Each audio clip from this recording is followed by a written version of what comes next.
안녕하세요. 온리안 성형외과 홍진 원장입니다. 소위 우리 성형외과 쪽에서는 수능이 끝나기 시작하면은 정말 붐비는 시기예요. 그래서 환자분들 입장에서는 성형에 대한 어떤 관심도 이런 것들이 전반적으로 다 쭉 올라가는 시기거든요. 그럴 때일수록 가짜 정보도 너무 많고 정말 어디서 어디까지 봐야 될지 이것도 막 혼동되고 헷갈리고 이러실 수가 있을 거예요. 그래서 상담 가시기 전에 이것만 염두하고 가시면은 좀 도움이 되지 않을까 해서 제가 10개만 뽑아서 간략하게 말씀드리는 시간 한번 마련해 봤습니다.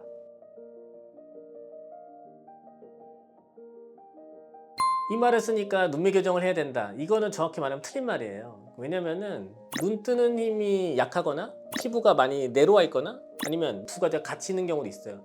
이때 다 이 말을 쓰게 돼요. 눈 뜨는 힘이 좋은데에도 이 말을 쓰는 경우가 있어요. 그때는 피부가 많이 내려와서 그렇거든요. 그런 경우에는 눈매 교정을 받지 않아도 되는 그런 눈이 될 수 있어요. 자, 이어서 눈꺼풀 두덩이 여기가 불룩하니까 지방을 빼야 된다 이렇게 설명을 들은 경우가 또 있을 거예요. 근데 보통의 청소년기 때 이때는 누구나 여기가 다 두터워요. 그리고 자연스럽게 나이가 들면서 눈두덩이 여기 부분이 점점 얇아지게 되는데 자연스러운 과정이에요. 물론 진짜 두꺼워서 쌍꺼풀을 만들 때 쌍꺼풀이 걸리는 힘을 방해하는 정도로 지방이 많은 경우도 있긴 해요. 근데 그렇게 많진 않아요. 그러니까 선생님이 추천드리는 거는 눈두덩이 지방은 가능한 보존하는 게 내 젊고 이쁜 눈을 오래 써먹는 데 더 유리해요. 그래서 가능한 보존하는 쪽이 더 좋습니다. 자, 회복을 고려해 가지고 절개 쌍꺼풀은 너무 난 하기 싫어. 근데 매몰 쌍꺼풀만 할 거야. 그런데 매몰 쌍꺼풀 라인으로 만들 수 있는 그 선택지가 매우 폭이 좁습니다. 내 눈에서 매몰 쌍꺼풀로 나올 수 있는 그 라인들이 있는데 그 아닌 눈을 가지고 매몰 쌍꺼풀로 만들어 달라는 병원을 만약 찾고 다니시면 시간 낭비를 하고 계신 거예요. 그러니까 매몰 쌍꺼풀로 가능한지 아닌지 빨리 판단을 도움을 받은 다음에 절개 쌍꺼풀로는 되냐? 그러면 그렇게 절개 쌍꺼풀로 전환해서 진행해야지 그 라인을 만들 수가 있어요.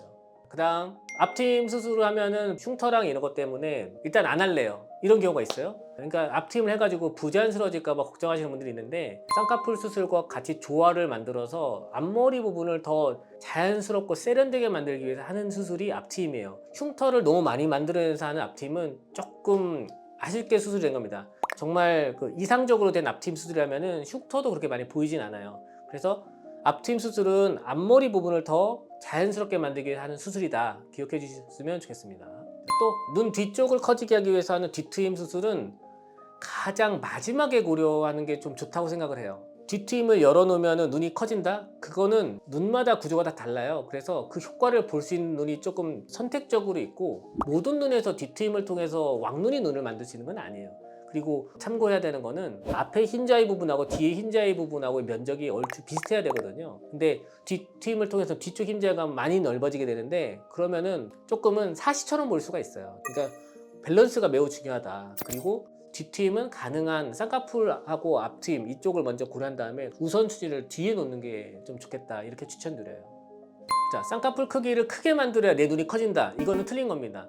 쌍꺼풀 크기를 크면은 눈은 그대로 있고 여기 두께만 올라가는 거예요. 그러면은 눈 크기하고 이 쌍꺼풀 크기의 비율이 어긋나서 둘린 눈으로 보인다든지 아니면 소세지 눈처럼 보여요. 그래서 내 눈 크기에 맞게 적절한 비율로 만들어놔야 훨씬 이쁘게 돼요. 항상 크기에 집착할 필요는 없다. 또 절개 쌍꺼풀을 하면은 소세지가 무조건 된다고 생각하시는 분들이 간혹 계세요. 근데 그렇지 않아요. 절개 쌍꺼풀은 매몰 쌍꺼풀로 만들 수 있는 폭보다 선택지가 훨씬 늘어나는 수술이에요. 절개 쌍꺼풀로도 얼마든지 얇은 쌍꺼풀, 무쌍 쌍꺼풀 뭐 이렇게 얼마든지 만들 수가 있어요. 절개 쌍꺼풀을 하고 소세지 라인처럼 나온 거는 절개 쌍꺼풀이여서 소세지가 된 게 아니고 디자인 자체가 소세지처럼 된 거예요. 그러니까 디자인이 잘 되면 소세지 라인으로 나오지 않습니다. 전체적으로 매몰 쌍꺼풀이 회복이 빠르다라고 대부분 다 이런 생각 갖고 계시죠. 평균을 내면 맞는데 피부가 두껍고 많이 덮이는 그런 눈에서는 매몰 쌍꺼풀을 그런 눈에 진행하게 되면 쌍꺼풀을 높게 걸어야 되거든요. 그때는 회복이 엄청 길어져요. 피부도 좀 잘라내야 되는 것도 있고 지방도 좀 줄여야 되거나 그런 눈에서는 절개가 유리한데 무리해서 만약 매몰로 지냈을 때는 모양도 투박하고 회복도 오히려 더 길어져 버릴 수도 있어요. 자, 이어서 수술하고 첫 이틀 3일차까지가 매우 중요합니다. 그때 눈이 많이 안 부풀어야 돼요. 그러려면은 냉찜질을 초반에 엄청 잘해주셔야 돼요. 그때 잘해준 걸로 그 이후 회복 기간이 많이 결정이 돼요. 초반에 별로 안 부었네? 방심하면 다음날 엄청 많이 부었거든요.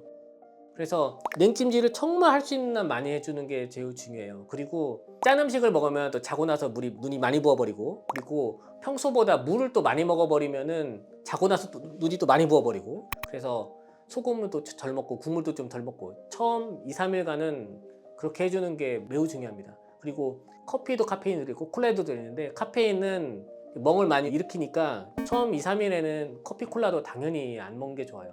제로 콜라도 카페인이 들어있어서 멍에는 안 좋습니다. 정 먹어야 되면은 사이다 먹고, 아니면은 이제 디카페인 먹어야 되죠, 그죠? 자, 그리고 수술은 절개상값은 한 번만 되는 거 아니냐, 뭐 매몰상값 한 번만 되는 거, 그런 거 없어요. 원래 가지고 있던 어떤 구조를 많이 해야지 않으면서 수술이 깔끔하게만 되면 수술은 몇 번이든 할 수 있어요. 이게 수술을 해야 되는 횟수가 딱 정해져 있진 않아요. 그래서 수술은 안전하게만 되면 얼마든지 여러 번은 가능하다. 이런 거 도움 되실 것 같아서 짧게 한번 만들어 봤습니다. 참고해 줘서 쌍꺼풀 수술 성공하시기 바랍니다.